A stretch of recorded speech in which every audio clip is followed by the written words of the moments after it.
Welcome to our English learning journey. Today, we'll teach you 10 essential phrases for ordering food at a restaurant.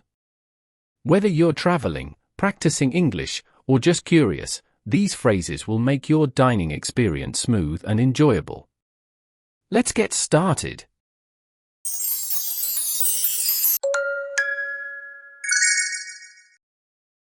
Hi, can I have a table for one, please? Sure, follow me. Here you go. Would you like to see the menu? Yes, please. Can I get you something to drink? Yes, I'd like a glass of water, please. Still or sparkling?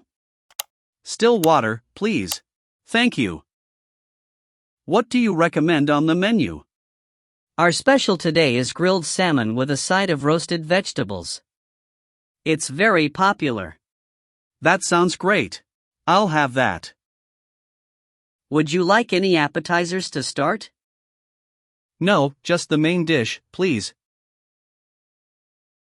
Excuse me, the food is a bit salty.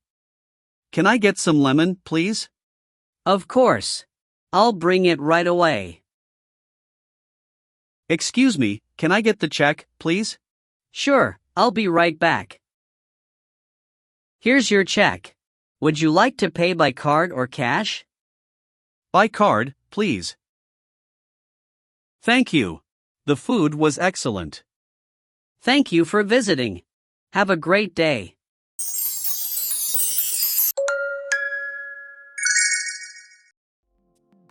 Congratulations! You've just mastered 10 essential English phrases for dining out at a restaurant. Practice these phrases and you'll sound like a pro in no time. Don't forget to like, comment, and subscribe for more practical English tips. See you in the next video.